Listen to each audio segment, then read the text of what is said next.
Spoštovani, lepo pozdravljeni in dobrodošli na Novi univerzi na dogodku posvečenem zakonu o psihoterapiji. Za uradni začetek dogodka vabim k besedi rektorja Nove univerze, profesorja dr. Jambreka. Dobrodošli vsi na tej, rekli smo, znanstveni konferenci. Na vabilu piše, da bo danes govora o zakonu o psihoterapiji. Govorili bomo torej o zakonu, tudi pravniki smo na tem posvetu, in od psihoterapiji na prvi pogled to dvoje naj ne bi šlo zelo natančno skupaj, ampak glede na to, da večina in ne večina, ampak veliko držav ima to vrstne zakone tudi, ki urejajo nekaj, kar se zdi mora biti neuredljivo. Tako da upam, da se boste zabavali, da bo tu vršalo od intelektualnega poštenja o razgovorih sine ira et studio, ne ad personam, ampak ad rem, in evo, to je to. Dobrodošli še enkrat.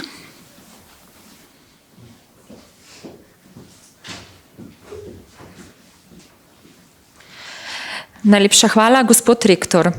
Zdaj pa vas vabim, da skupaj z nami pridete v uvodni del dogodka.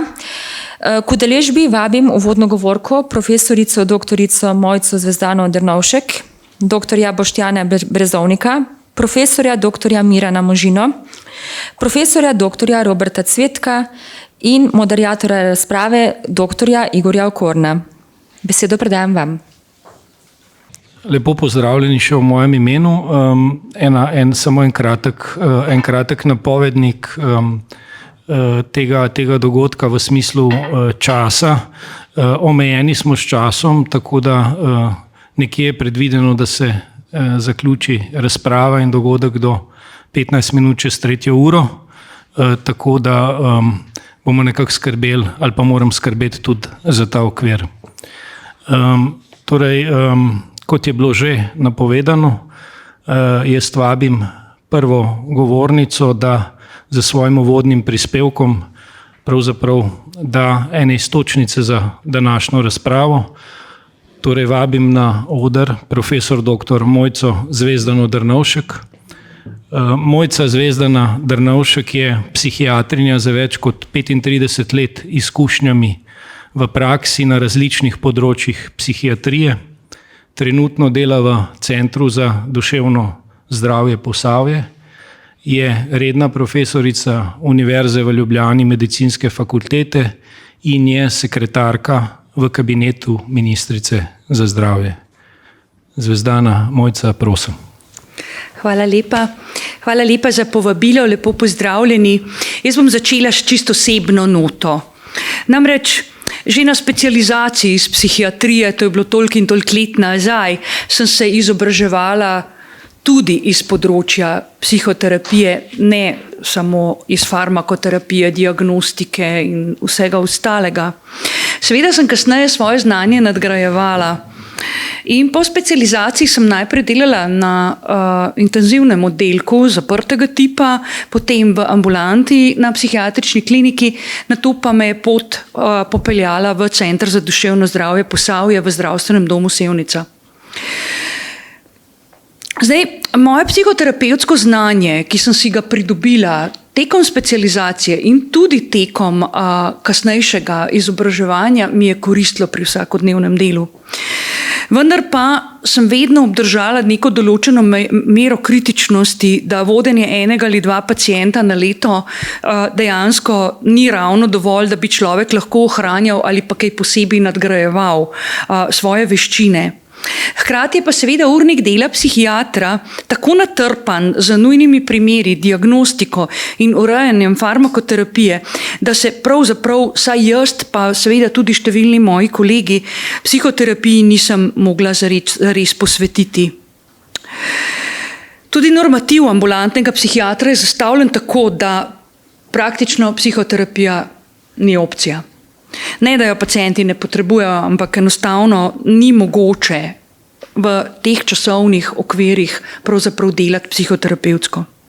In leta nazaj sem se odločila, da bom predvsem gradila svoje znanje kot psihiatrinja, raziskovala in delala v akademskih vodah. In ves čas je moja ljubezen nevroznanost, kar pa pomeni, da meji z vsem tem, kar se na področju duševnega zdravja dogaja. Če grem pa zdaj nekoliko širše. Torej na področju duševnega zdravja se stvari dogajajo izjemno počasi. In dolgih 19 let smo potrebovali, da smo leta 2008 dobili zakon o duševnem zdravju. In na to nadaljnjih 10 let, da smo dobili resolucijo o nacionalnem programu duševnega zdravja. In 14 let, da smo dobili prvo novelo o zakonu o duševnem zdravju. In če zdaj pomislimo, vsaj 20 let trajajo prizadevanja za zakon o psihoterapiji. In če se spet vrnem na psihološke oblike pomoči, poglejmo, kaj so na podlagi resolucije pridobili prebivalci Slovenije. Torej, storitev psihološke podpore v zdravstvu je do neke mere rešila vzpostavitev centrov za duševno zdravje, ki nastajajo na primarni ravni od leta 19 dalje in kjer deluje okrepljen tim strokovnjakov. Še 3 leta imamo na voljo do konca resolucije, da pokrijemo celo Slovenijo. Skratka, Ljubljana ima samo 2,5 tima za centra za duševno zdravje otrok, medtem ko pa za odrasle bi mogla imeti v bistvu 4 time, pa nima niti enega. Izkazalo se je, da je v ambulanti obravnavo približno 2/3 pacientov takšnih, ki potrebujejo predvsem psihološko obravnavo, ne pa psihiatrično. Da ne bo kdo užaljen, jaz govorim o psihološki obravnavi, ker imamo zaposlenega psihologa. Ja? Ali pa specializanta klinične psihologije ali pa specialista klinične psihologije. Delovanje centrov za duševno zdravje je zastavljeno tako, da omogoča celostno obravnavo težav, ki jih pacienti in njihove družine imajo.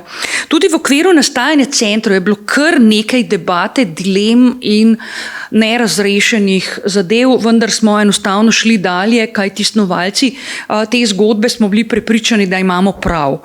Namreč nekateri strokovnjaki niso videli posebne prednosti, če je v timu delovni terapevt, socialni delavec, psiholog, klinični psiholog in medicinske sestre. Tudi prednosti obiskov na domu nekateri ne vidijo, namreč skupnostna obravnava tudi poteka.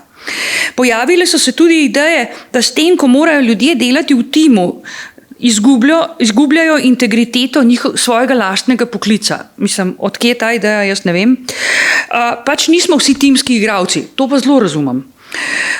Eni v timu vidijo podporo, večjo strokovnost, bolj celostno obravnavo pacientov in razbremenitev, za druge pa je tim nadloga ali nujno zlo. Pomembno je, da ima pacient možnost dobiti tako individualno ali kot timsko storitev, glede na svoje potrebe, ne pa glede na to, kaj smo mi pripravljeni ponuditi, pa kaj nam paše. Zdaj se pa vrnemo na psihoterapijo.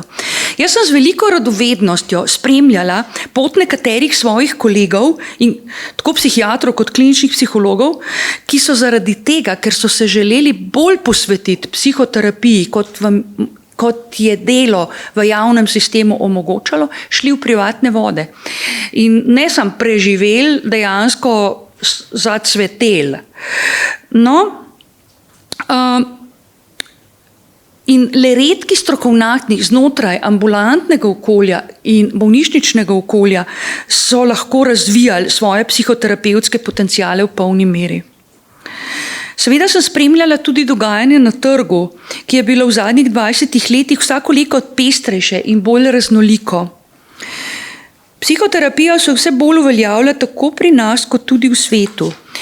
Trenutno je v Sloveniji psihoterapija na voljo izbrancem, saj zdravstveni sistem nima dovolj kapacitet v sedanji organizacijski obliki. Psihološko podporo in tudi psihoterapevtsko obravnavo lahko sicer dobijo v centrih za duševno zdravje, vkolikor je tam dovolj kliničnih psihologov, psihiatričnih in pedopsihiatričnih in klinično-psiholoških ambulantah in pa v bolnišnicah. Psihoterapija na trgu pa je na voljo ljudem, ki si jo lahko privoščijo, saj samoplačniška. Seveda imamo nekaj pobud in tudi nekaj dobrih praks, kako ljudje pridejo do terapije, samo to je res minorno glede na potrebe. In ugotavljam, da se je samoniklo vzpostavlja učinkovito sodelovanje nekaterih psihiatrov in psihoterapevtov, ki pa pogosto o tem svojem sodelovanju modro molčijo, saj se bojijo napadov sa strani lastne stroke. Seveda pa krožijo tudi zgodbe o neprimernih pristopih in slabih izidih. Ne samo tako v razgovorih, tudi na sestankih in pa tudi v medijih se vrstijo medsebojna obtoževanja o nestrokovnosti, ki dejansko presegajo mero dobrega okusa. Češ, da psihiatri samo pišemo zdravila, pa še kaj zraven, pride, pa klinični psihologi samo testirajo, psihoterapevti pa so nestrokovni in imajo premalo znanja. Samo nekaj sem jih povzela. No, v vseh teh 20 letih pa nimamo niti ene raziskave, ki bi dokazala škodljivost in nevarnost psihoterapevtov na trgu. Tudi raziskav o koristnosti sodelovanja in njegovi učinkovitosti nimamo. Izgleda, kot da se bi vsi izogibali tega področja, saj je že ves čas preveč nabito z zelo močnimi čustvi. No, spet bom omenila resolucijo. V času priprave resolucije v nacionalnem programu duševnega zdravja je leta 2017 prišla pobuda s strani psihoterapevtov na trgu, da se področje regulira. In to je dejansko v resolucijo tudi šlo. In je bilo planirano, da se regulacije lotimo že v prvem akcijskem načrtu 18 do 20.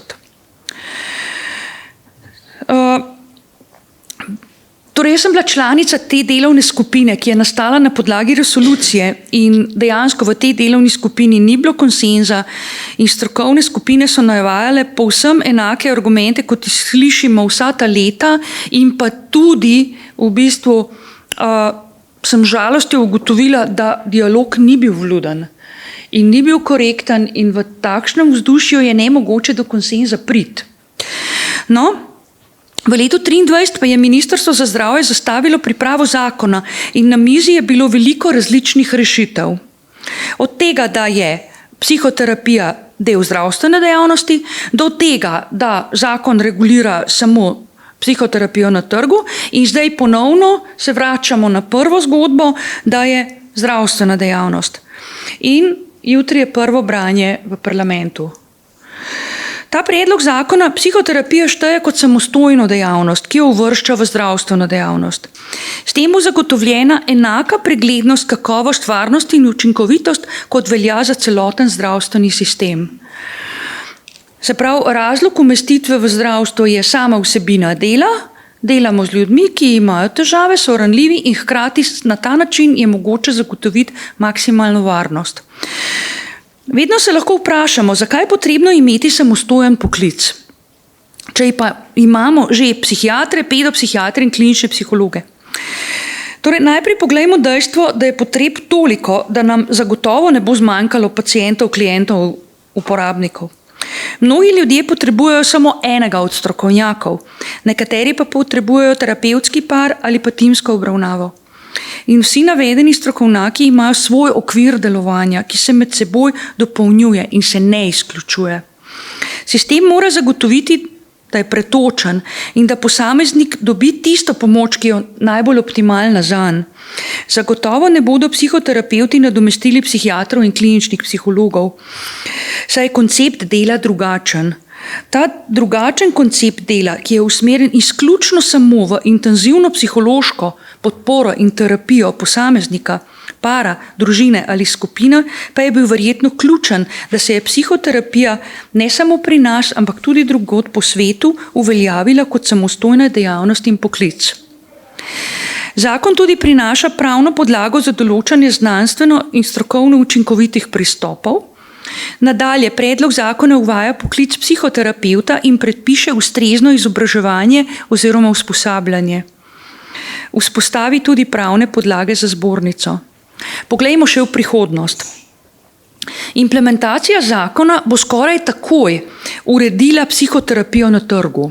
Namreč to je narediti najlažje. V javni zdravstveni sistem pa bo lahko umeščena šele po nujnih korakih. Bom nekaj povedala. Recimo, opredeliti bo treba novo vrsto zdravstvene dejavnosti. Potem dodatno bo treba opredeliti storitve in njeno ceno postaviti. Potem bo potrebno vsako leto določiti obseg dejavnosti v splošnem dogovoru oziroma uredbi pri posameznih nosilcih. Skratka, zelo veliko dela je to. Šele potem bo lahko prišlo do zaposlovanja psihoterapevtov v javnem zdravstvenem sistemu.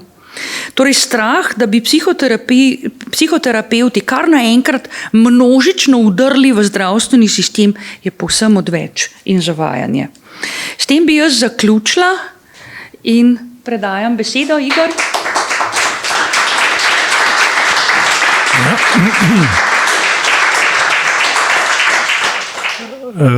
Hvala lepa, Mojca, za te jasne in lepe iztočnice. Zdaj bi pa povabil na zagovorniško mizo profesor dr. Mirana Možino. Tudi on ima prav gotovo več kot 20 let izkušenj z prizadevanjem za zakon, tako da Miran Možina je univerzitetni profesor doktor medicine, psihiater, psihoterapeut, direktor Ljubljanske podružnice Univerze Sigmunda Freuda v Ljubljani. Hvala, Igor. Evo, zdaj, kot je rekla že predhodna govornica, te debate trajajo zadnja runda nekje od resolucije leta 2018 in se ponavlja. Tako da jaz nimam kaj novega zapovedati, toliko sem že napisal, toliko sem že nastopal, da se ve, katere rešitve zastopamo, kaj smo si prizadevali. In tudi to, da seveda ta obstoječi predlog zakona niti zdaleč ni tisto, kar smo si želeli tudi psihoterapeuti, ampak zdaj, ko vidimo ta pogrom proti že tem, recimo, relativno skromnim novostim, ki jih prinaša ta zakon, seveda smo pa pragmatično rekli, ja, podpiramo ta zakon, nekje je treba začeti. In tudi predhodna govornica je lepo povedala, da bo veliko korakov potrebnih, da se psihoterapija, če bo sprejet zakon kot samostojni poklic, to potem tudi dejansko uresniči. V uvodniku v revijo, ki izhaja zdaj od leta 2007, naš Kairos, Slovenska revija za psihoterapijo, sem napisal uvodnik decembra lani z naslovom o belih haljah in vdoru barbarov. Zdaj tudi predhodna govornica je že rekla, da se govori o nekem vdoru zdaj nekih čudnih strokovnjakov. In ta imperij je zdaj zelo pokazal svoje barve v belih haljah. Zame je bil zelo pomemben dogodek takoj po koncu javne obravnave lani, začetek septembra, tiskovna konferenca v avli Svetega hrama slovenske medicine, Univerzitetnega psihiatričnega centra, kliničnega centra. Tam so nastopili v belih haljah predvsem klinični psihologi, ki so zdaj glavni in najbolj glasni v tej gonji proti zakonu. In tam so pravzaprav povedali iste stvari, kot recimo tudi včeraj na oddaji z Marcelom. Meni se je zdelo, da če smo to dosegli psihoterapeuti po 20 letih, res je leta že 2004 sem začel, imel prvi sestanek z sekretarjem na Ministrstvu za zdravje in potem z vsemi kasnejšimi ministri in raznimi sekretarji, več kot 20 let. Zdelo se mi je, da je to neverjeten pomembni dogodek. Zakaj? Zato, ker se je res pokazalo, kdo pravzaprav stoji kot velika utrdba za vsem tem. Prišli smo tako daleč, da smo izzvali velikega brata in evo, zdaj se množijo organizacije, ki se podpisujejo pod te, tudi peticijo imamo proti zakonu. Tako da, hvala lepa. Tako da zdaj je jasno, da je tukaj neka polarizacija, ki tisti, ki dlje časa delamo v zdravstvu, kar se mene tiče nekako 40 let, da se to ne dogaja samo glede psihoterapije. Bili smo tudi priča velikim odporom pri sprejemanju novele o zakonu o zdravstveni dejavnosti, ki se tudi kar ni mogel in ni mogel nikoli spremeniti. Tako da, ja, ob vsej tej zdaj dobro orkestrirani javni polemiki, ki smo ji priča recimo zadnje 3 tedne, seveda kot nekako amater na področju lobiranja in promoviranja in tako naprej, prepoznavam, da tukaj je odzadaj, so tudi razne agencije, ki za kar visoke zneske denarja zdaj to dosti spretno promovirajo. Tako da, kaj ostane nam, ki smo, tako bi rekel, navadni zemljani, ki smo trkali več kot 20 let na vrata Ministrstva za zdravje, ponujali svoje prostovoljno zastonj delo, bili vedno znova na nek način tudi odbiti, tudi v tej zadnji verziji, tudi od leta 2022, ni bilo kaj veliko možnosti, da bi res se kdaj srečali na kakšnem plodnem sestanku. Tako da to je zdaj ena slika, slovenska slika.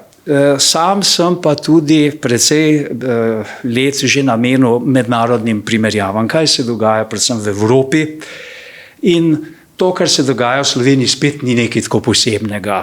Tako da, recimo, kar se privilegijev tiče kliničnih psihologov in psihiatrov na področju psihoterapije v Evropi, je stanje približno tako, da 8 držav ali pa še malo manj, mogoče 6, če imamo bolj strogi kriterij, so psihoterapevti dosegli kolikor toliko enakopraven položaj, ne samo kar se tiče izvajanja svojih storitev v zdravstvu, ampak tudi na drugih področjih. To se pravi, Evropa je nekako seveda dosti bolj na strani tega, kar tudi zastopa ta, bi rekel, klinično-psihološki, psihiatrični in seveda zdaj tudi vse druge zdravstvene organizacije, večinoma so šle proti zakonu. Tako da to ni zdaj nekaj, kar bi bilo samo za Slovenijo. Zakaj je tako? Ja, zato, ker ta ideja samostojnega poklica, ki se je začela v Evropi res tako bolj organizirano širiti od leta 1991 naprej, predvsem po zaslugi Evropske zveze za psihoterapijo, je še relativno nova ideja.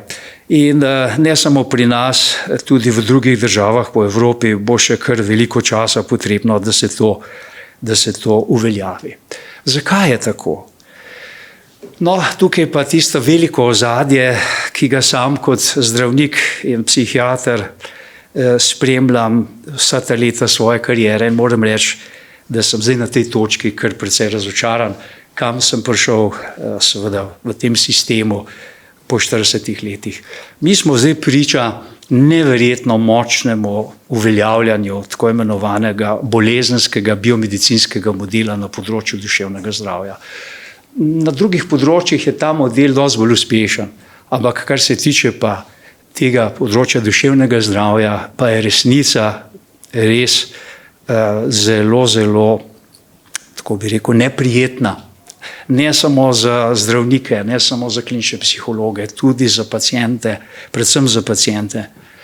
Torej, na stotine in stotine pacientov sem obravnaval, ki jim zdravljenje z zdravili ni pomagalo, ki jim je obravnava v psihiatričnih bolnicah in vsa ta velika klinično-psihološka diagnostika še poslabšala stvari.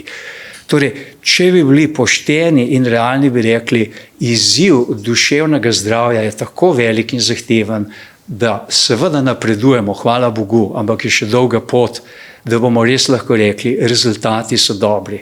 Rezultati psihiatričnih obravnav, rezultati klinično-psiholoških ali pa tudi kombiniranih. Seveda se potem samo od sebe ponuja kot rešitev iskanje nečesa boljšega skupaj.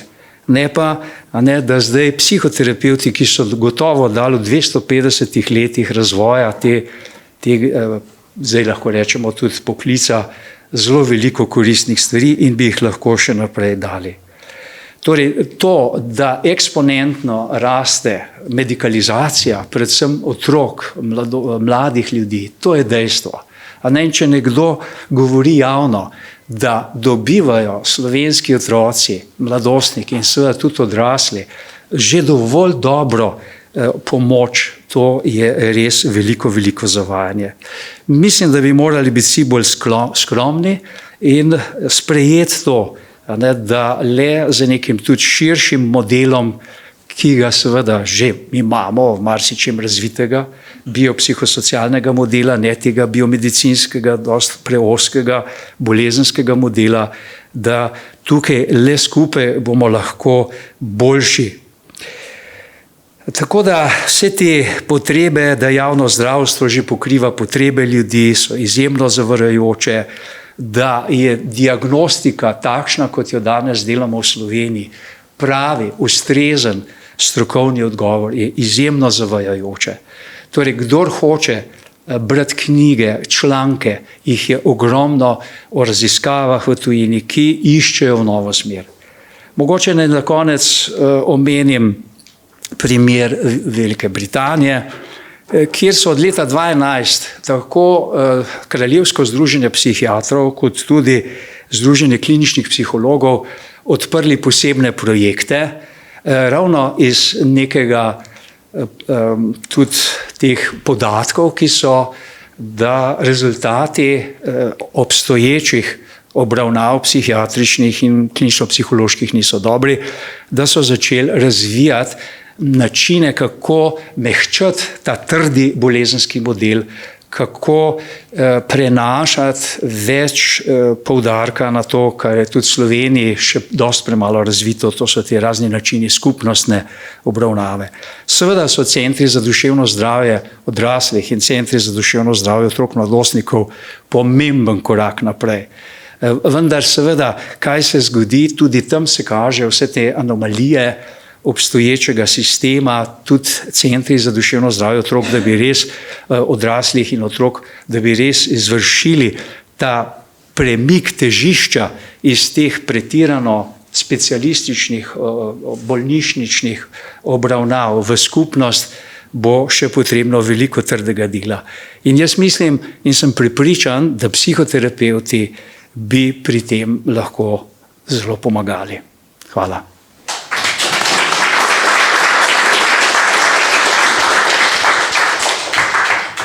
Hvala lepa tudi tebi, Miran, za ta izčrpan in poglobljen rezime oziroma pregled vsega, kar pravzaprav se je dogajalo, se dogaja in seveda tudi za pogled v prihodnost. Zdaj bi pa na oder povabil profesor dr. Roberta Cvetka. On je univerzitetni diplomirani psiholog, specialist zakonske in družinske terapije in profesor ter vodja programov s področja družinske terapije na Teološki fakulteti Univerze v Ljubljani. Izvoli, Robert.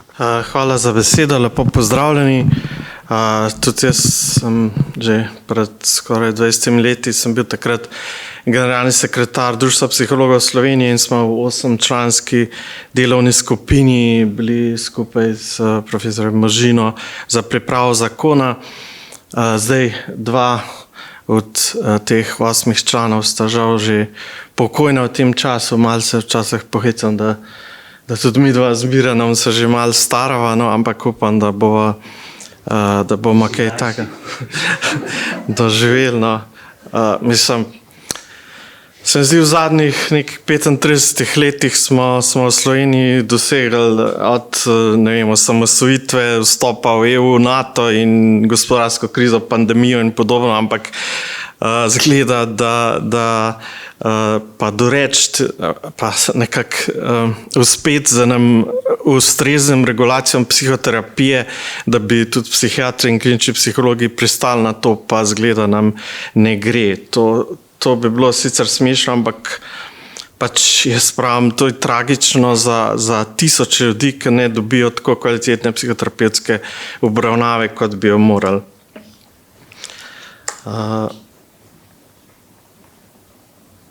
Meni so rekli, da nekako se danes osredotočam predvsem na nestrokovne zavajajoče izjave, ki krožijo v javnosti.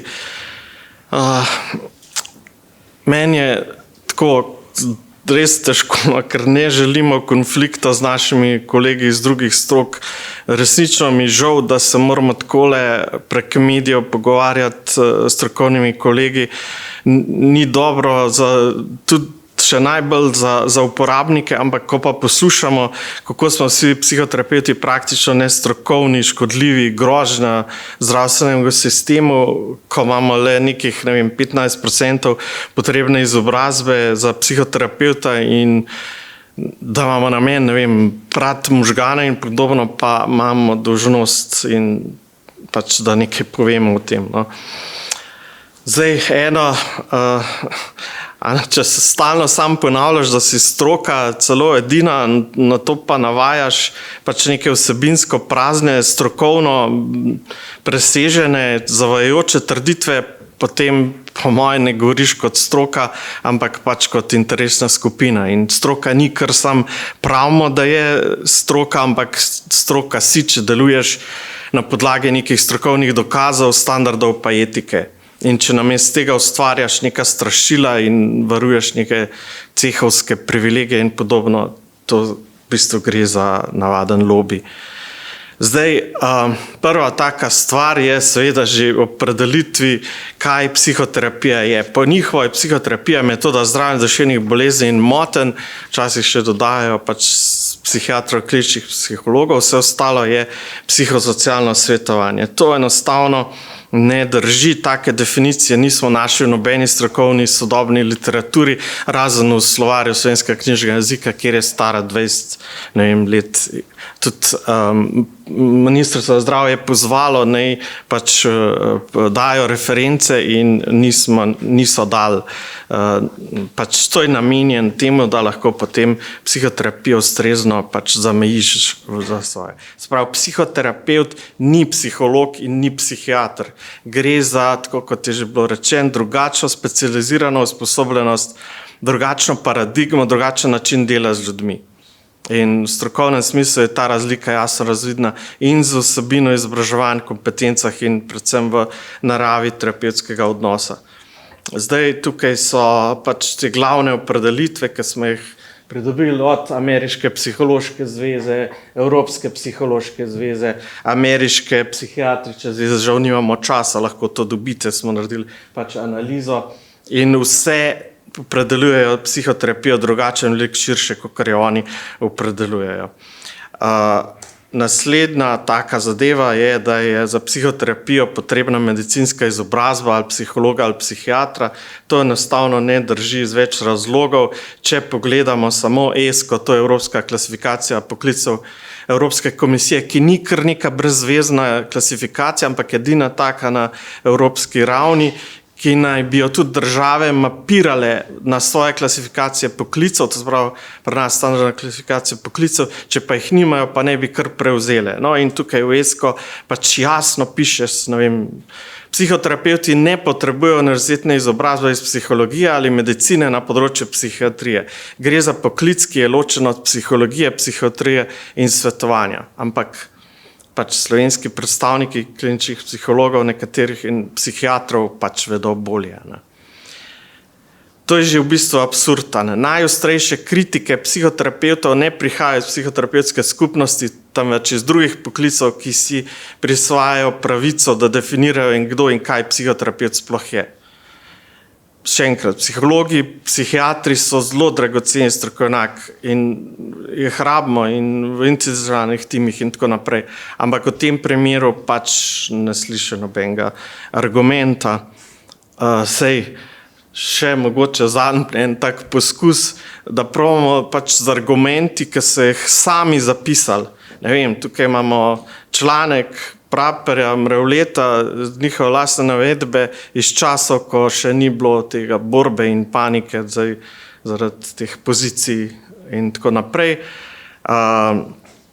Z naslovom Klinična psihologija, psihiatrija in psihoterapija, sodelovanje ali razhajanje, tle imate pač taka schema iz tega virje. Pač ta članek psihiatrije, vidimo, kako pač so ločene stvari. Ne vem, v eni priznani, Maja Rusmakovec je na psihiatrina, ki ji priznavamo kar veliko strokovnost tudi na področju psihoterapije in je v članku Umestitev psihoterapije v psihiatrijo iz leta 2020 napisala: psihoterapija je izhajala iz psihiatrije, presegla njene okvire in postala, kot pravijo, samostojna stroka. paradoksno, tudi s pomočjo psihiatrov samih se je začelo delovati naši stroki kot članica družine, sedaj pa je včasih tujka, s katero ne veš, kaj početi. Ne vem, če navedem še mnenje razširjenega strokovnega kolegija za psihiatrijo, pač tam navajajo, lahko pogledate, psihoterapija se lahko učinkovito opravlja tudi izven psihiatrije in zdravstva nasploh. Ne vem, mogoče še statut Združenja psihoterapevtov Slovenije.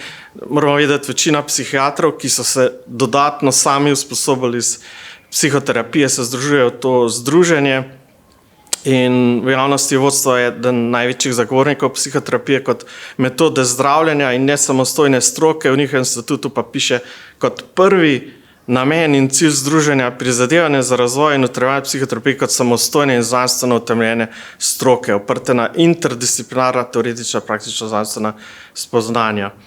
Ne vem, tudi njihov edin pravilnik pač omenja, da so tudi druga izobraževanja možna. Sprav, mi smo se trudili, da bi preverili, če so kakšne raziskave, ki bi kazale, da je predizobrazba, recimo zdravstvena, pomemben dejavnik in žal nismo bili uspešni, je kar nekaj pa bilo raziskav, ki so poročale, da poklic in predhodna izobrazba ni pomemben dejavnik za učinkovitost psihoterapije. Ena raziskava, mogoče 5000 uporabnikov v Avstraliji, in so primerjali psihologe, socialne delavce in druge iz short-term social focus therapy, in so pač bili še najbolj zadovoljni ne s psihologi, ne s socialni delavci. Zdaj, kar se tiče urejenosti, pač imamo različne ureditve po Evropi. Sprva so kot idealni model psihiatri, klinični psihologi izpostavili skandinavske države, izrecno so navajali, da pač je to najbolj racionalna, kakovostna, varna rešitev, na kar se je potem izkazalo, da so te države precej odprte, tudi glede predhodne izobrazbe. Na Švedskem imaš pač human care professions, socialni delavci, medicinska sestra, fizioterapeut, teolog, zdravnik in tako naprej.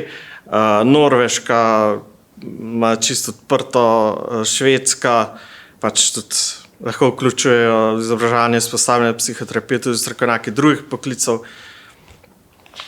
Večina pa zahteva tako približno 4 do 6 predmetov, tako 30 kreditnih točk za tiste, ki pa niso ustrezne predizobrazbe. Zdaj, tukaj tudi nekaj nelogičnosti, nesmislov, sprav zakaj bi rabili celotno medicinsko predizobrazbo za psihoterapevte, tudi klinični psihologi v bistvu, če tako pogledamo, je nimajo, tudi celotno psihološko izobrazbo pa psihiatri nimajo, tako da nekako to ne gre skupaj, in to, mislim, tudi je neumno, to je tako, kot bi ne vem, za medicino zahtevali celoten študij biologije, ker pa ti malo bolj osvetli in malo bolj razumeš, kako zdaj pač neke medicinske vsebine, v kakšen kontekst spadajo. To se pravi, tudi ni smiselno, zakaj bi, ne vem, neka medicinska sestra, ker se je pojavila enih, da bi pa mogoče oni lahko psihoterapijo izvajali, ne pa recimo en univerzitetno izobražen psihoterapeut. In pa tudi drugi ni pač to predstavlja eno tako dolgotrajno, zahtevno izobraževanje, ki se pa žal po raziskavah izkazalo kot nebistveno, pač to je neracionalno razporejanje družbenih virov, se porablja čas, denar, človeške zmogljivosti. Tako da tudi drugo vprašanje se tle pojavlja, težko je biti res strokovnjak na več področjih.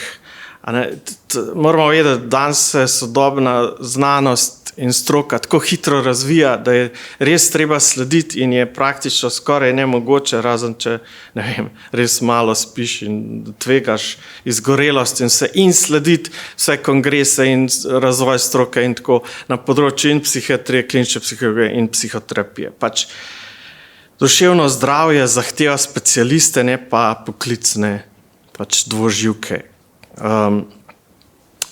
Zdaj, zato je tudi težko, mogoče zanimivo spraviti izobraževanje celotno iz psihoterapije v same specializacije iz klinične psihologije in psihiatrije. Če pogledamo odredbo o programu specializacije klinične psihologije, pač piše, specializant se vključi v pač eno psihoterapevtsko smer in se do specialističnega izpita usposobi za samostojno delo pod supervizijo. To se pravi samo do supervizijske stopnje. Zdaj, če pogledamo, koliko je teh ur, tukaj imate navedeno, pride od 204 ure, to sivo je potrebno po tej uredbi, ki je veljavna zdaj, tako da sigurno velja, do pač nekih 500 nekaj več ur. In to je predvsej pod standardi, ki jih uvaja predlagan zakon. Oni sicer navajajo, da se poleg tega še kroži po teh inštitucijah, ampak tudi po zagotovilu enih mladih kliničnih psihologov, kolegov je to z zelo majhnem obsegu, pač tako govorijo o nekaj procentih. Prav iz psihoterapije, se razumemo. Seveda je tudi drugo znanje potrebno in pač, tako kot smo rekli. In zdaj njihova ta trditev o psihoterapeuti z nekaj 100 urami teoretičnega izobraževanja je ne samo napačna, ampak skoraj malo ironično. Seveda, samo da ne bo pomote in priznavamo, da so se pa določeni psihiatri in klinični psihologi posebej usposabljali za to, ampak zdaj to je pač druga zgodba. No in potem še mogoče vprašanje pristopov, oni govorijo, da pač uporabljajo izključno na dokazih temelječe psihoterapevtske pristope in pač oni potem 3 določijo. Zdaj, nobena strokovna organizacija, razen oni ne pojmujejo samo teh pristopov, ni jasnih kriterijev, transparentnost, kako so prišli do tem, ni bilo nobenega razpisa. Pač to so tako določili, tudi nismo zasledili kakšnih referenc, na katere bi se sklicovali, razen splošno na NICE pa APA, ampak to je čisto nekonkretizirano in to sploh ni. No, edino v javni razpravi so navedli eno referenco, kjer pa, če gremo gledati tisti članek, tega sploh ne trdi, sploh ni omenjenih vseh teh, ki jih oni pač navajajo. Tako da treba izvedeti samo na hitro, ne moramo podrobnosti zaradi časovne omejitve, pač največ, tako, to so kar dost danes raziskane zadeve, so učinki terapeuta, sam pristop, tehnika, specifični učinki določenega modalitete iz 7% ocenjuje. To pomeni, da 2 do 3-krat večje razlike so učinkovitosti med terapeuti istega pristopa kot med pristopi. To so reference, ne vem, APA, zadnja Handbook of Psychotherapy iz 2024. To se pravi, dober transakcijski analitik je boljši v učinkovitosti od slabega vedenjskega kognitivnega terapeuta. Tle so miti, to je strokovno že davno preseženo, da zdaj za enega z določeno diagnozo je pa najboljš en pristop. To enostavno ne drži. Pač so to en od najbolj glavnih teh ukrepov, če ni terapija učinkovita, je ta, da se zamenja pristop. In kako boš zdaj pristop zamenjal, če sploh nimaš izbire. Treba pač pogledati ta individualizirano prilagajanje pristopa posamezniku. To grejo vse smernice, to je nemogoče usporavati. To so APA kot glavna organizacija pač 2021 je izdala nove smernice in to pač enostavno strokovno tako drži. Zdaj, še zadnja mogoče taka stvar je, včeraj smo ravno slišali, da zakon psihoterapeuta popolnoma odvezuje odgovornosti za poslabšanje duševnega stanja pacienta, kolikor ne prepozna do takrat, če ne prevzame duševne motnje. Jaz ne vem, kje so to, pač to so, jaz ne vem, to so samo nekatera od teh izjav, ki zdaj plavajo tako v zraku in je praktično, ne vem, nemogoče odgovoriti na vse in zagovarjati pač strokovno, ker enostavno to, ne vem, ki recimo tole zadeva, člen zakona je psihoterapeut oziroma kandidat, ki pri uporabniku ocene stanja duševnega stanja, ki je potencialno nevarno za njegovo zdravje in življenje in bi zato potreboval širšo strokovno ali zdravstveno obravnavo, ki presega kompetence psihoterapeuta oziroma kandidata, mora uporabnika nemudoma pa napotiti na obravnavo k ustreznemu strokovnjaku. To je v zakonu, predlogu zakona napisano, v 3. člen, mogoče se na to sklicujejo, da psihoterapevtski kandidat ni odgovoren za poslabšanje duševnega stanja uporabnika oziroma za posledice zamujnega zdravega uporabnika, če uporabnik psihoterapeutu oziroma kandidatu ni podal vseh potrebnih in resničnih informacij v zvezi s svojim zdravstvenim stanjem, ki so mu znane in pomembne za psihoterapevtsko obravnavo. Ne vem, mogoče so to mislili, ampak glejte, to je zakon o zdravniški službi, prav zdravnik ni odgovoren za potek zdravljenja bolnika, kadar zdravnik navaja neresnične podatke o svojem zdravstvenem počutju. Pa to je noter praktično enako določilo že v zakonu o zdravniški službi, zdaj ne vem, ali to pač ne poznajo, tle so zadaj pač interesi, tle stroka in strokovni argumenti, to je nemogoče skoraj se pogovarjati. No, meni je žal, da je tako, jaz upam, da se bo to kaj izboljšalo, res mi žal, so to pač kolegi moji sošolci in tako naprej. Zakon o pacientovih pravicah, pač more pacient dolžan dati pristojnemu zdravniku, drugim pristojnim zdravstvenim delavcem vse potrebne in resnične informacije z svojim zdravstvom, ki so mu znane in so pomembne za nadaljnjo zdravstveno obravnavo. Pač to so prepisali v pač ta zakon in dejansko tako določa, ne? Ker se ne more drugače, kako bo en odgovoren, če tega ni. Ok, za zaključek, mogoče samo, da naš namen ni zmanjševati klinično-psihološke, psihiatrične stroke, mi skupaj moramo delovati, toliko je problemov, anksioznost narašča, noro, depresija. V Ameriki raziskava Gallup, sem gledal 38%, najmlajša generacija 16 do 21 let ima uradno, formalno diagnozo anksiozne depresivne motnje. In tukaj bi mogli vsi skupaj stopiti, vse razpoložljive vire za duševno zdravje skupaj potegniti in sodelovati v najboljšo možno za tako. Ampak smo pa potrebno je pa tudi, da odgovorimo na nekatere te nestrokovne zavajajoče zadeve, ki se pojavljajo. No. Pač vsak dan odlašanja z ustrezno neko sistemsko rešitvijo pomeni več trpljenja, več duševnih stisk in tudi več izgubljenih življenj nazadnje. In to je ta resnična, ne hipotetična grožnja zdravstvene oskrbe prebivalcev Slovenije, ki bi mogla biti v središču razprave. Tako da jaz bi s tem mogoče zaključil.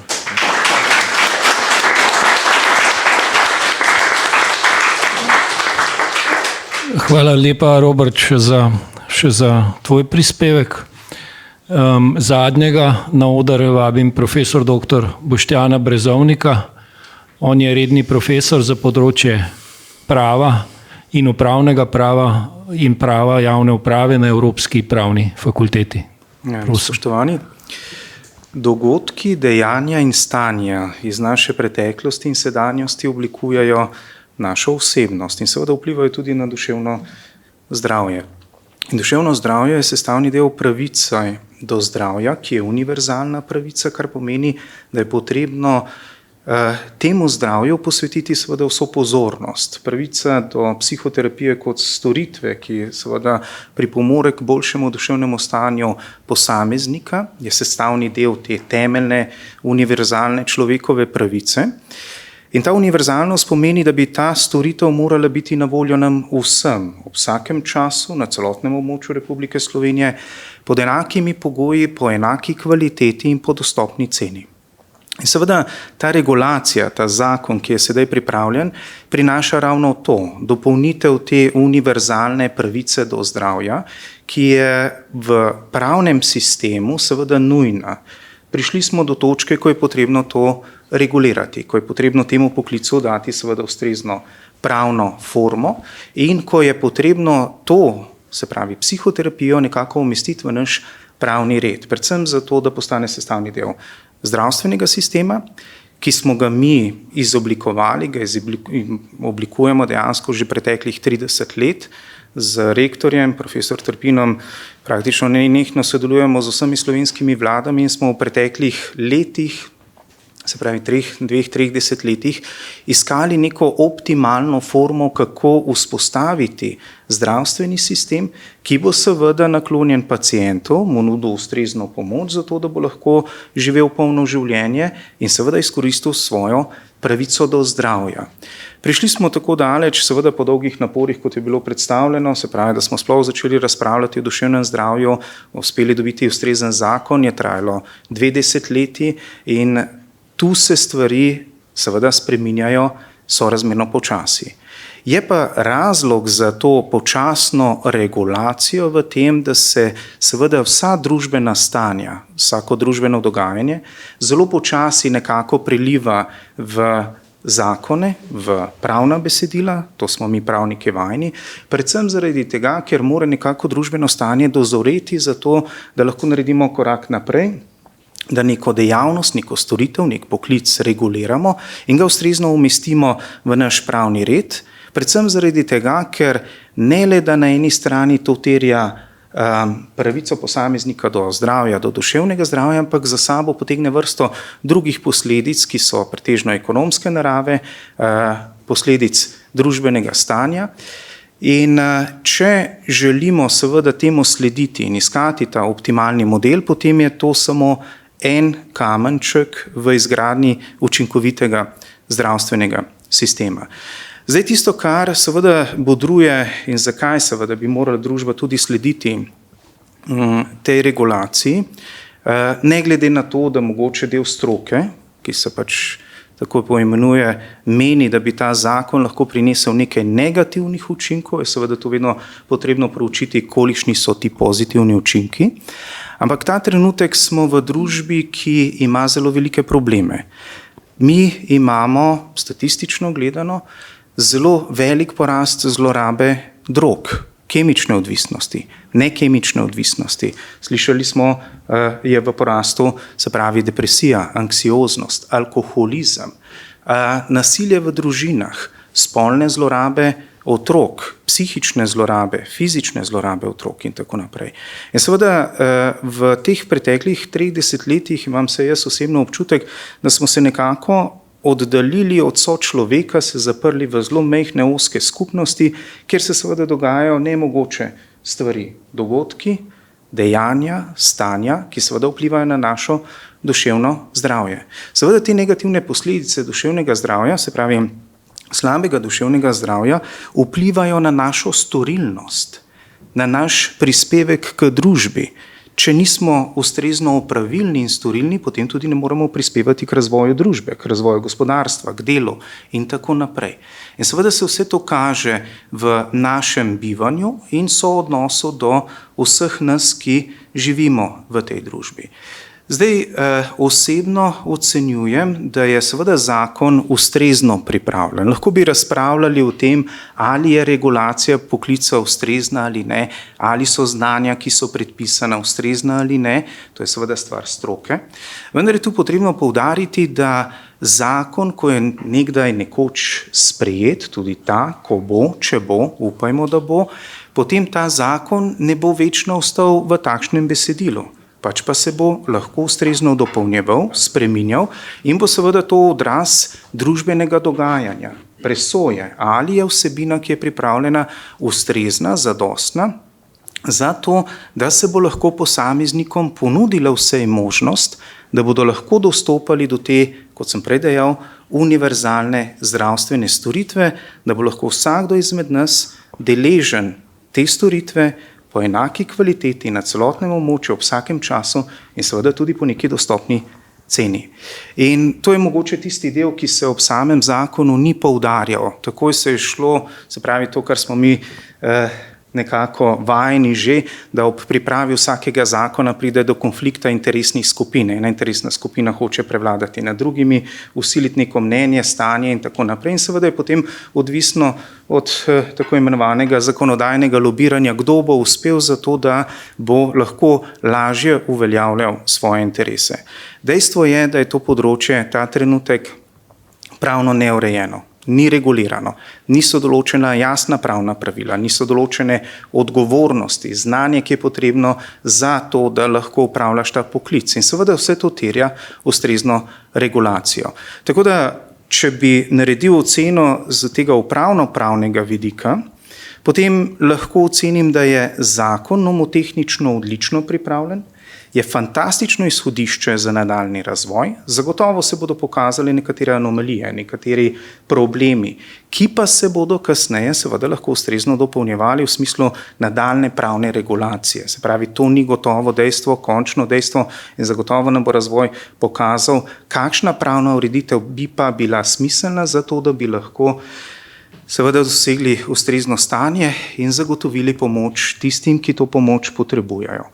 Mogoče ena osebna nota, zato ker se z kolegom Trpinom, tudi z rektorjem zadnje čase vse bolj posvečamo stanju v družbi in tudi opravljamo razmisleke in odhajamo na ulice med ljudi. Jaz sem pred dobrima 2 letoma spisal en roman, ki sem ga pisal, se pravi kratek znanstveni roman, Skriv me je, ki sem ga pisal dobro leto dni. In sicer gre za roman o življenju in smrti 5-letne deklice Doris, ki je bila leta 1989, 7. novembra, spolno zlorabljena in je 7 mesecev zatem umrla. Izkušnja zame je bila neverjetna, predvsem zato, ker sem ta roman spisal po 33 letih za njeno družino, njeno mamo, očetom in sestro. Najbolj šokantno dejstvo, do katerega sem prišel v teh 10 mesecih dela z njimi, se pravi dnevnih kontaktih, je bil ta, da dejansko ta družina, ki je po 33 letih še vedno živela v tej stiski o izgubi te deklice in ob zavedanju, da je storilec bil obsojen najprej samo na 8 let zapora, potem na 12, kljub temu, da je zlorabil otroka, se je v zaporu poročil, danes ima družino, 2 otroka in živi normalno življenje. Se pravi, kljub vsem tem dejstvom je bilo meni najbolj presenetljivo to, da ta družina, mati, njena sestra in oče niso bili deležni nobene pomoči psihoterapevtov. Gre za tako imenovane prikrite žrtve. Teh prikritih žrtev je ogromno. Se pravi, zelo veliko izkušenj imajo kolegi kot psihiatri, ko se srečujejo s tovrstnimi primeri, ko dejansko z zdravili zagotovo ne moreš pozdraviti vsakega stanja, ampak najbolj zanimivo je bilo, recimo zanimiva je izpoved mame, ko je dejala, da ko je odhajala do psihiatrov, je šla z velikim upanjem nazaj, pa odšla z vrečko tablet. Ja, to pove vse o stanju te družbe. In seveda teh stanj, teh dogodkov, teh dejanj, ki nas oblikujejo, je v tej družbi vse več. Vse mlajši posegajo po drogah, vse mlajši so nekemično odvisni, vse več je fizičnega nasilja, medvrstniškega nasilja in tako naprej. In seveda vsako tako stanje, dogodek, dejanje, seveda terja neko pomoč in moje mnenje je, da s tem zakonom seveda zamujamo za dobro 10 letje, 2, 3. Če ga bomo dobili, bo seveda to prvi korak pri izoblikovanju poklica in pa izoblikovanju tudi te storitve psihoterapije. Hvala.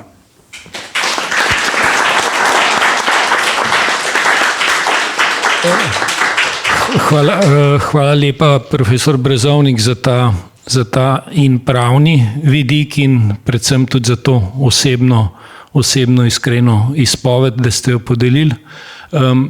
Zdaj pa bi prosil še profesor Trpina, da poda nekaj svojih besed. Najlepša hvala za besedo. Jaz ne bom govoril pravzaprav o psihoterapiji iz preprostega razloga, ker se na to ne spoznam dobro. Na drugi strani seveda pa imamo tudi pravo, ki sedaj ureja to področje. Pravo seveda ima svojo posebno, bom rekel, moč.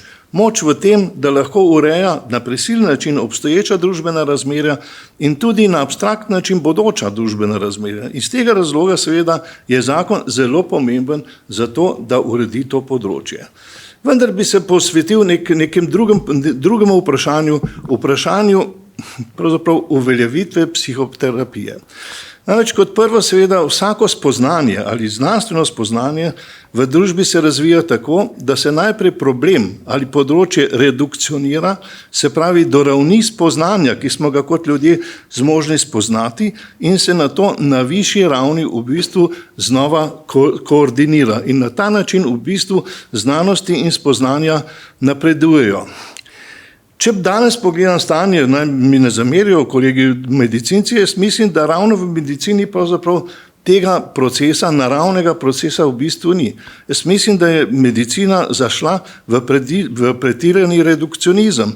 Mi skoraj vse vemo o jetrih. Znamo jih pozdraviti, vemo medikamente, ki za njih koristijo, zmožni smo jih celo transplantirati. Vendar, če vzamemo seveda jetra iz človeka, so to relativno nekoristen kos mesa, medtem ko se v sistemu človeka predstavljajo seveda tisto, kar jetra dejansko tudi so. In enako velja, mislim, tudi za razmerje med telesnostjo in duševnostjo.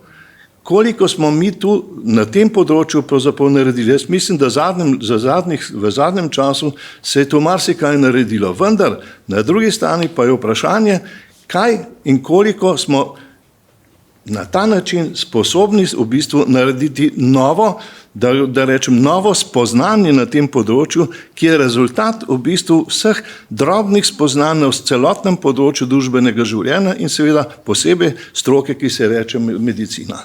Drugo pa je seveda vprašanje psihoterapije in novega spoznanja. Poglejte, v družbi seveda stalno živimo v določenem spoznavnem okviru, ki potem postane racionalni okvir. To je od pradavnine, si predstavljate, prvi človek, ki je padel z drevesa seveda, in je našel na tleh fermentirano sadje, ga je pojedel, je prišel do novega spoznanja. Do novega spoznanja to je v bistvu uživanje alkohola. In če to spoznanje pogledam tule skozi okno, to traja še danes. Ampak seveda, in kaj se je zgodilo? Razvoj človeka gre tako, da se spoznavni okvir širi in racionalni okvir se širi z njim. Bil je recimo en v zgodovini trenutek, to je bil recimo Galileo Galilei, ki je seveda ugotovil, da se Zemlja vrti, kar je bilo zoper seveda obstoječi racionalni in spoznavni okvir. In to, kaj se dogaja s tem? Vsako spoznanje, ki presega v sodobni družbi, so obstoječi racionalni okvir, ima izjemne težave pri svoji uveljavitvi. Isto tako je bilo tudi pri našemu seveda Galileju, ki je pač pod nekom, kot bi rekel, majhno prisilo rekel, pač Zemlja se ne vrti, sam pri sebi pa rekel, je pur si move. In vendar se vrti, kar pomeni tole. Ti lahko še tako določiš nek spoznavni ali dogmatski okvir, vendar stvari se dogajajo same po sebi. Ne moreš jih ukalupiti, če se seveda ne odgovarjajo realnim potrebam in stanju, v katere bi se moral vklopiti. Po mojem mnenju seveda smo danes, kar se tiče psihoterapije, v bistvu na neki podobni točki. Ta psihoterapija, kako jo jaz razumem seveda, širi obstoječi spoznavni okvir in iz tega razloga seveda ima izjemne težave pri svoji uveljavitvi. In toliko mislim, da je ta prvi korak, ki bi ga najbrž morali storiti vsi, je ta, da vklopimo to psihoterapijo v ta spoznavni okvir in da tudi tisti, ki so danes tako nasproti ne spoznajo, da je to v bistvu samo en korak v procesu družbenega razvoja. Hvala lepa.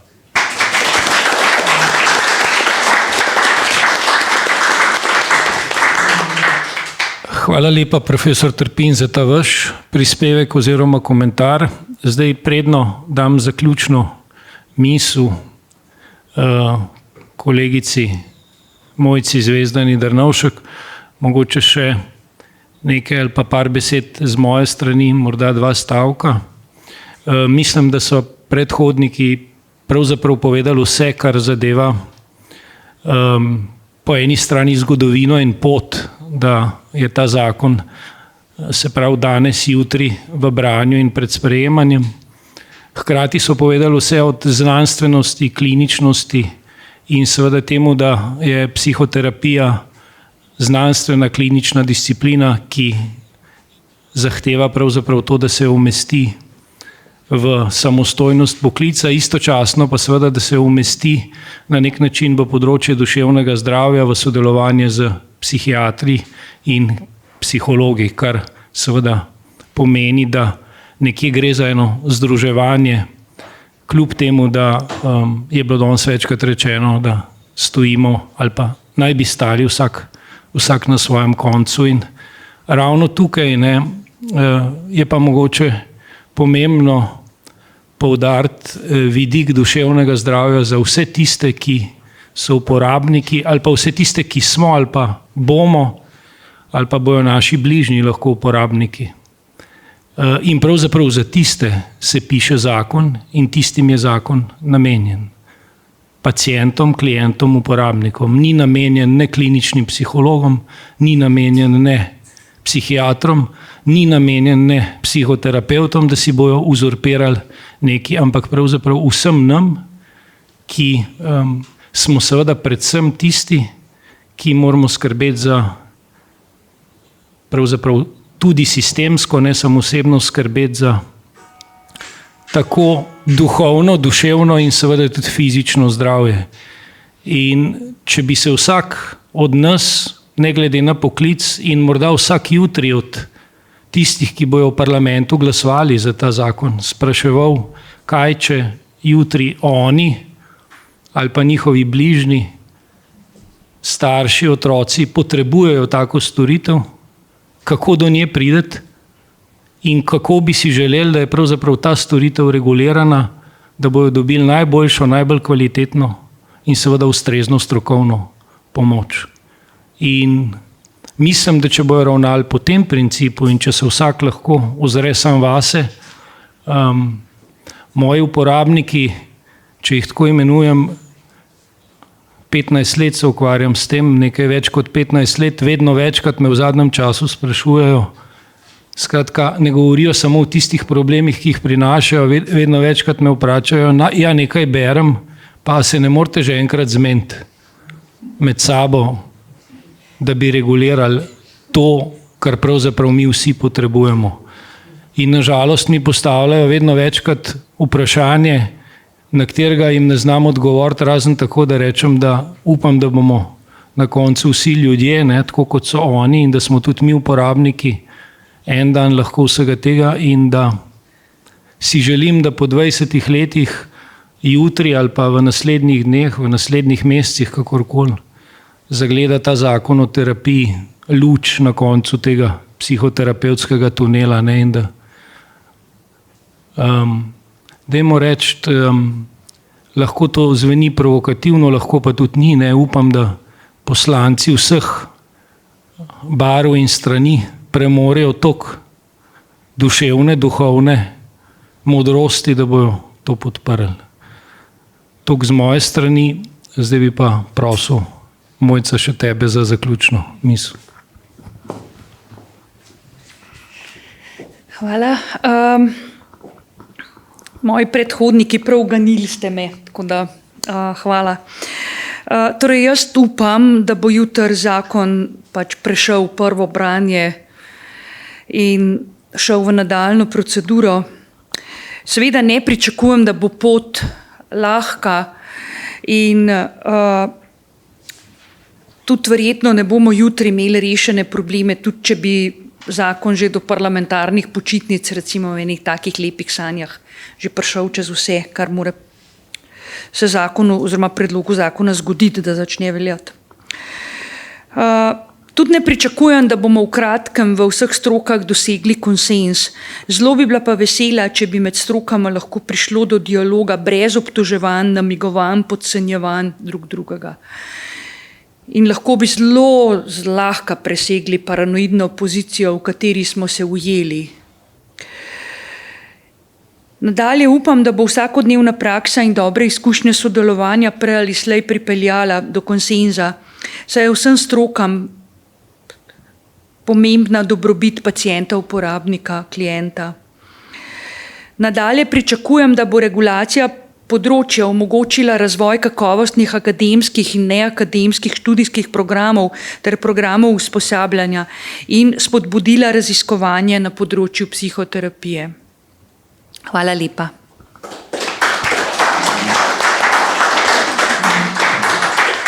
Hvala lepa.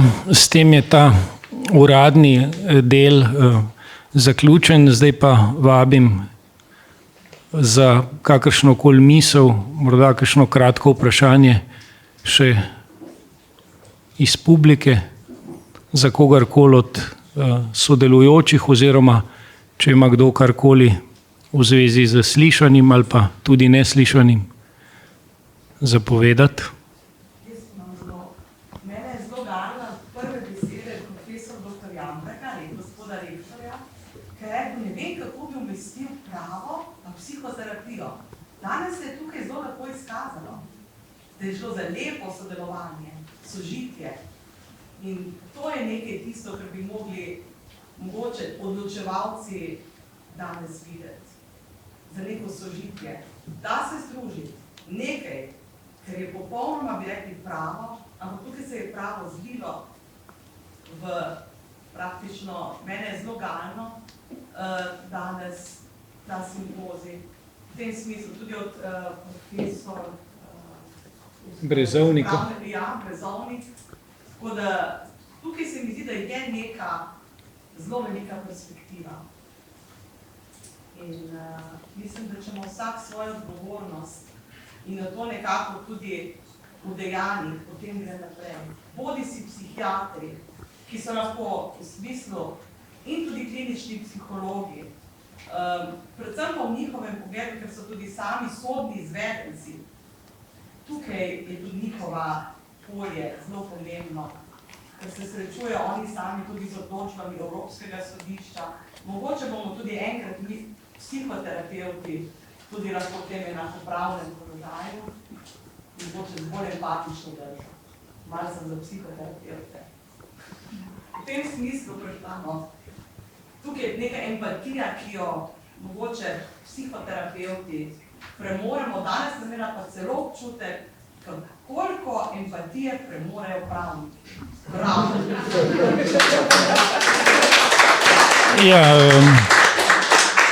Lahko so nekratko odgovor. Pravnik je sicer biti lepo, ni lepo in ni pa tudi greh, veste. Ampak tisto samo da zaključim, poglejte, to, kar sem govoril o obstoječem spoznanem in racionalnem okviru je naslednje. Ta obstaja in ta seveda vedno duši razvoj. Čeprav je šel razvoj vedno tako, da se je razvijal preko obstoječih racionalnih in spoznavnih okvirov. In zdaj seveda ta dušeči, bomo rekel, racionalni spoznavni okvir obstaja, za njim se dogajajo procesi in kaj se zgodi na koncu? Tam se poči, razpade v črpini in ga pometemo na smetišče zgodovine. Hvala.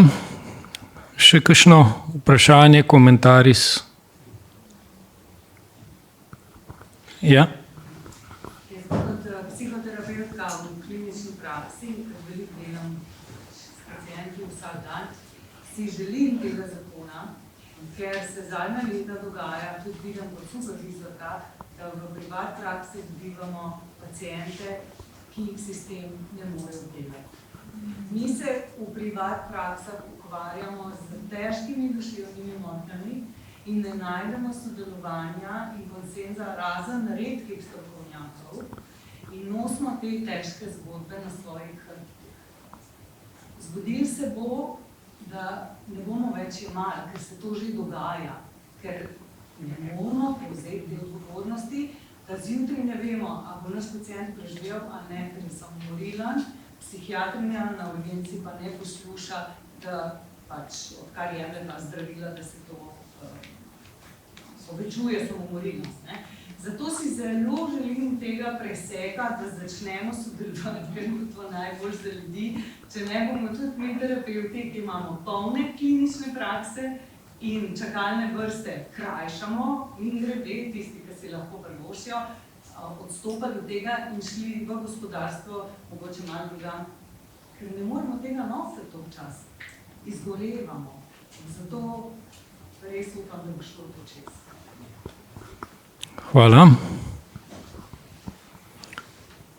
Še kakšen komentar? Morda sem še ta strokovni del, če lahko gospa Mojca Zgodana Drnovšek malo pojasnite. Dostakrat se zdaj pojavlja kot kritika, da je naša specializacija, ki jo zahteva zakon, zelo kratka, bodi se pri usposabljanju ali izobraževanju. Pravijo, da tisti 2000 ur lahko narediš v roku 1 leta. Zanima me, če je to res uradno stališče Ministrstva za zdravje, da so vse ta pogoji za delovanje in za licenco psihoterapeuta lahko izpolnijo v 1 letu, ker se mi, da se medijsko pojavljajo take, mislim, da neresnice. Ja, hvala za to vprašanje.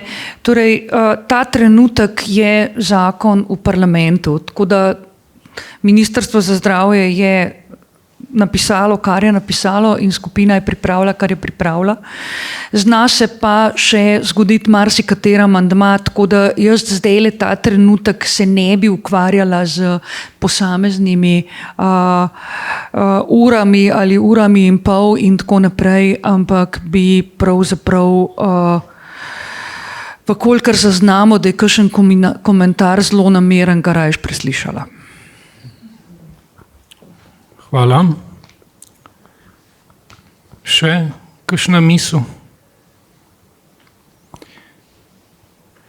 Vkolikor smo izčrpali vse misli in vsa razmišljanja danes, se še enkrat zahvaljujem vsem govornikom, hkrati pa vabim profesor dr. Petra Jambreka, rektorja, da zaključi ali pa zapre to današnje druženje. Kar se tiče sožitja pravnikov in medicincev, dovolite, da se vrnemo v mlada leta. Ko smo bili študentje, smo pravniki najrajši hodili na medicinske žure. Medicinci pa na pravniške žure. Iz